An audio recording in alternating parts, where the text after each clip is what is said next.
Muling nanindigan si Davao City Vice Mayor Paulo Duterte na walang katotohanan ang mga akusasyon ng self-confessed killer na si Edgar Matubato hinggil sa mga kasong pagpatay sa lungsod. Ito ang balita ni Victor Cosare. Balik sesyon ng konseho kanina si Davao City Vice Mayor Paulo Duterte matapos ang 2 linggong bakasyon. Kasabay nito iginiit ng Vice Alkalde na walang katotohanan ang mga ibinibintang sa kanya ng nagpakilalang miyembro ng Davao Death Squad na si Edgar Matubato, kabilang na ang pagpapatay sa ilang individual kasama ang negosyanteng si Richard King. Never in my life nga nanugo ko mong papatay tao. Kung naamang ko'y kalagot sa isa ka tao, ako mismo mukulata niya. Ayaw ko ninyong pahirig dautan kay naa ako'y 5 ka anak. Ayon kay Duterte, hindi niya personal nakilala si King na minsan na anyang humingi ng pagkakataon na makausap siya upang mag-alok ng mga rescue equipment para sa Davao Central 911, subalit hindi naman natuloy. Nanindigan din ang Vice Mayor na hindi niya kilala si Matubato at wala siyang balak na ito ay kasuhan pa. But you don't have plans to file cases against Matubato? Useless. Ngano mo file kag kaso sa isa ka buang? Ipanyuro sana. And to tell you frankly, Mr. Matubato, I don't know you. Bisag mag-atbangay tanduha karon dayon. I never seen you in this city, not even once. Samantala ipinaaresto na ng Davao City Municipal Trial Court Branch 3 si Matubato matapos hindi dumating sa hearing ng kinakaharap na kasong illegal possession of firearms and ammunition dahil sa pagdadala ng Colt 45 caliber pistol ng walang kaukulang permit noong June 2014. Kakanselahin na rin ni Judge Silverio Mandalupe ang bail bond nito. Victor Cosare, UNTV News and Rescue, Davao City.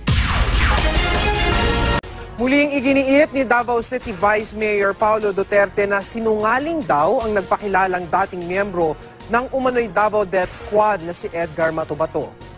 Whatever ginasulti ni Matubato, and to tell you frankly, Mr. Matubato, I don't know you. Bisag mag-atbangay tanduha karon dayon. Inakusahan din ng Vice Alkalde na baliw raw si Matubato kaya hindi dapat paniwalaan ang kanyang mga testimonya. Dagdag pa niya, wala siyang security guard noong bata siya at kung meron man ay hindi kasama dito si Matubato.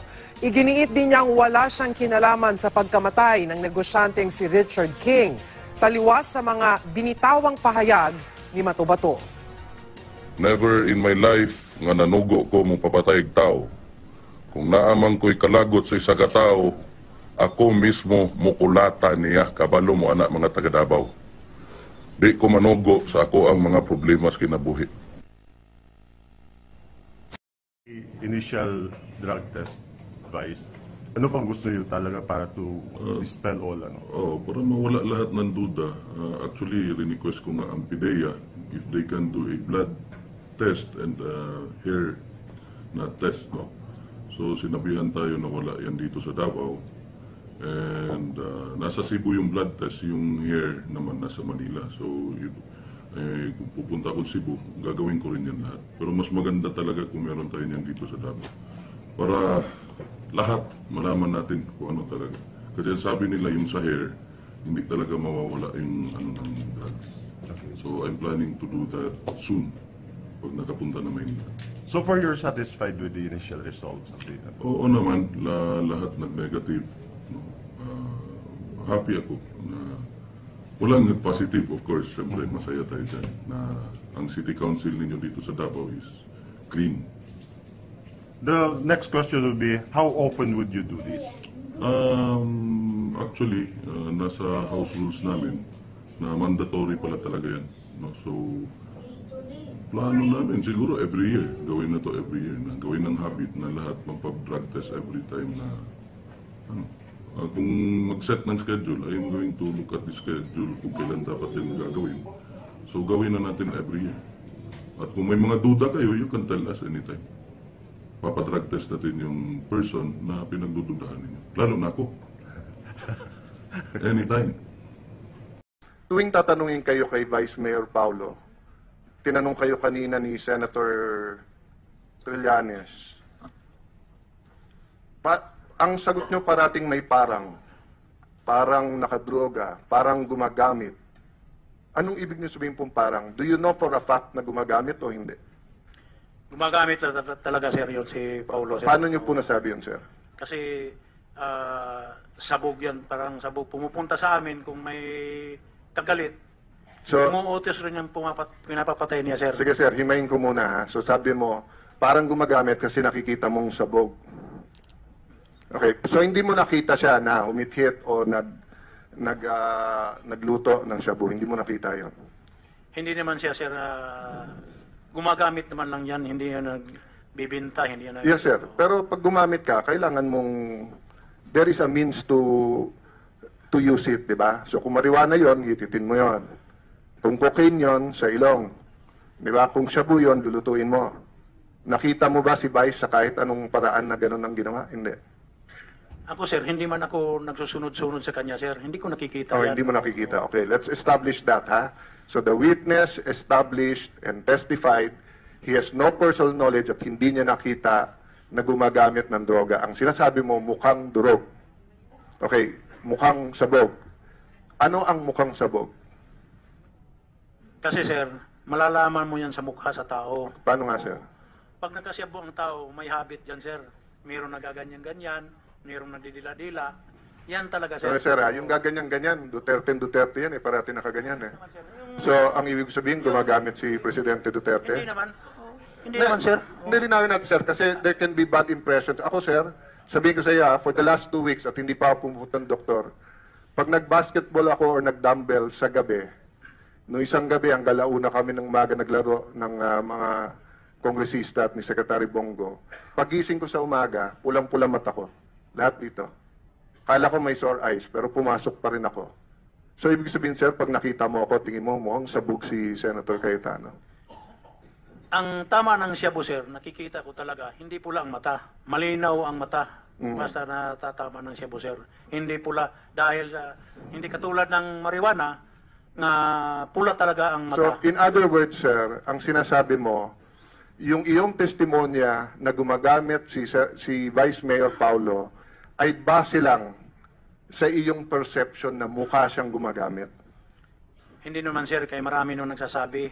Oh, sige. So, ang basehan mo, sir, sa perception mo sa nakikita at sa sabi-sabi.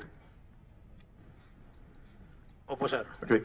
Can I ask the NBI or the Chief PNP, gaano katagal ang shabu sa sistema ng tao? So, pag nag-drug test ka, gaano katagal bago kita? According to our crime lab, sir, 3 days after using the shabu, hindi na negative na yung system niya. Okay. Negative na. Yun yung After 3 days. ordinary lang, yung pagka pinaihe, di ba? Yes, sir. Pero kapag ka yung blood test, much longer time, di ba? Yes, Your Ilan Honor. buwan? Yes, Your Honor. More or less 6 months, tama ba? Yes, Your Honor. Sir, kahit gan may ano ka ba kung gumagamit pa rin sa yung palagay o sa narinig mo si Vice Mayor Paulo? Talaga yun sa Davao City, sir. Hindi lang nagsasabi yan kay natatakot. Ang mga barkada yan, yung mga Chinese, sir. Talagang nagagamit sila ng drugs. Sige. Kasi sir, Miski nagpa-drug yung test mga ng buong Davao Council, negative silang lahat. Ako, sir, iwan ko lang, sir. Basta ganyan, sir. Ewan. Hindi mo sure. Siyempre, matagal naman akong wala doon, sir. Dalawang So taon is na it ako safe wala to doon. say, Kay Edgar, tama ba sabihin ko, na ang testimonya mo laban sa isang taong ito, na ang tanging kasalanan ay maging anak ng presidente, na siya'y sabog, ay dahil sa narinig mo, at dahil sa perception mo pag nakita mo mukhang sabog. Wala kang ibang ebidensya na siya ay gumagamit. Hindi naman ako nakakita, sir, pero natitingnan naman sa mukha kung nagpupunta sila sa mga barkada niya, sir. So mukha, so diba, tinignan ko Senator Trillanes, sabi ko, mukhang durog to. Parang ganun lang. Iba talaga, sir. Iba talaga yung nakagamit, sir. Iba talaga. Kaya nga sir, but ang point ko nga, Let's kasi... refrain, please, from Madam insulting Chair, fellow members. sige, balik na rin natin. Ako ang tinignan ni Senator Trillanes, sabi, ito si Alan, mukhang sabog siya. So parang ganon. I'm not making ano ma'am. My point is this. You're not an expert witness eh. You are not trained in any medical degree. Hindi ka doktor. Hindi ka expert. So kung sa tingin lang, ako po, marami akong pwedeng tignan na mukhang sabog eh. Maraming pwedeng tumingin sa akin na mukha din akong sabog. Pero it doesn't mean it's true. And you're testifying here, ilang beses sinabi sa iyo ng ating chairperson, yung buong katotohanan at yung katotohanan alam mo, hindi yung narinig mo lang. So ano ba talaga sir? Narinig mo lang, yun lang ang haka-haka, yun lang ang chismis sa Davao City? Or nakita mo, or may iba ka ba bang ebidensya na gumagamit? Kasi buhay ng tao ang pinag-uusapan natin dito eh. Talagang nagsasabi ako ng totoo, sir. Kasi yung mga kasama kong mga pulis mismo, talagang nagsasabi na nakagamit ito si Paulo. Oh, so hindi po ikaw, narinig mo lang sa iba? Opo, sir. Okay. Pwede na doon po. At least malinaw na po yun. No? Sir, sabi mo walang nabatay na malaki na drug pusher. Kanina po nung tinatanong kayo. Tama po? Opo. At yun po ang isang ginagawang issue sa drug war na to, Chief PNP Bato. Bakit wala kayong malaking nahuhuli? Eto tanong ko sa iyo, sir. Meron bang drug lord na nagbebenta ng retail? Hindi ko yun alam, sir. Hindi ba, sir, kapag ka ikaw ay nagbebenta, yung tingi-tingi, di ba, ikaw nagbebenta, maliit ka lang. Yung drug lord na napakalaki, may mga negosyo yon na hindi mo alam na drug lord siya. At may mga tao yon sa ilalim niya, hanggang dun sa ibaba. Kaya hindi mo talaga mahuhuli yung malaki unless meron kang CIA, DEA, yung anti-organized crime type of operation na nagplanta ka ng informant sa organized crime para mahabol mo yung malaki. Hindi ba totoo, sir, na ang strategy ni Mayor Duterte, tanggalin ang supply sa kalye? Kaya natural, maliit ang mga mahuhuli kasi hindi tanga ang mga malalaking drug lord para sila mismo magbenta. Hindi ba, sir, yung mga anak mismo ng drug lord, hindi alam na drug lord ang tatay nila? Akala lihitimo ang negosyo, hindi ba, sir? Are you asking him Yeah, I'm because of asking him. personal Kaya, knowledge? Yes, ma'am, because he claims to be in law enforcement. He claims to have spent decades in heinous crimes with policemen, etc.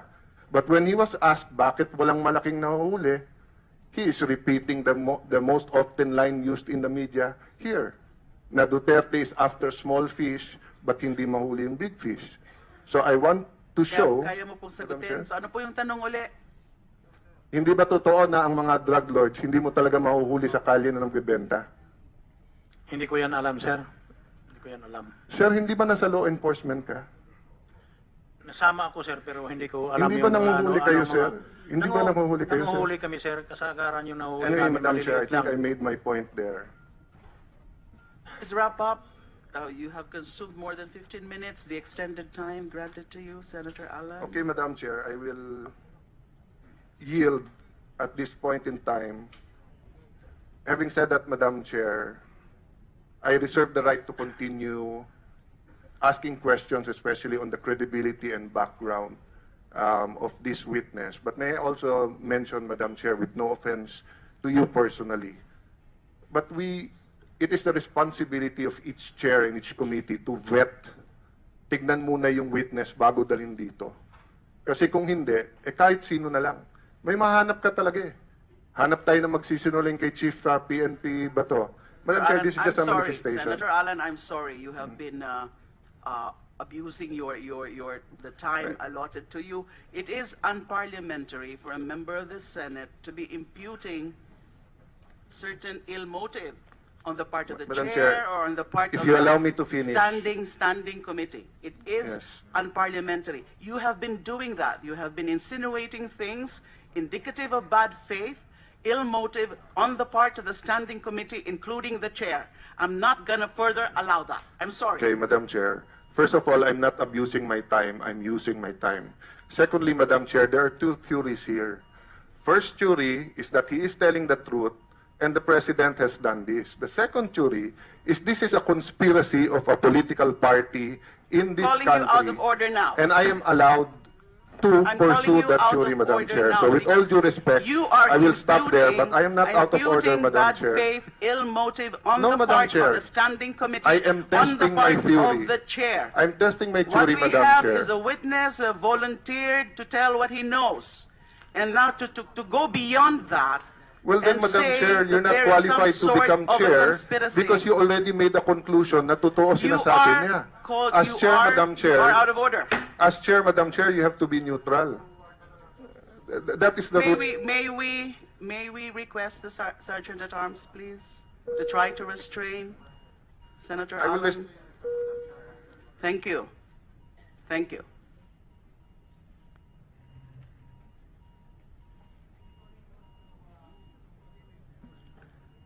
Senator Win, Gatchalian, just the point about, because earlier we heard Senator Alan Peter Cayetano quote certain portions of the, is that an ombudsman decision? Is that an ombudsman resolution?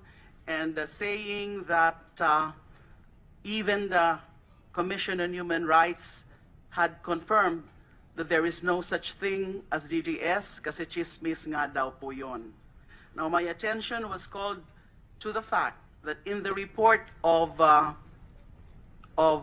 Philip Alston, UN Special Rapporteur Philip Alston, which had a portion on the DDS, it has been mentioned there that the CHR of Davao, of the region, has actually been compromised because the report has said, or the one quoted by Senator Alan Peter Cayetano pertains not to the CHR main office, but the CHR of the region.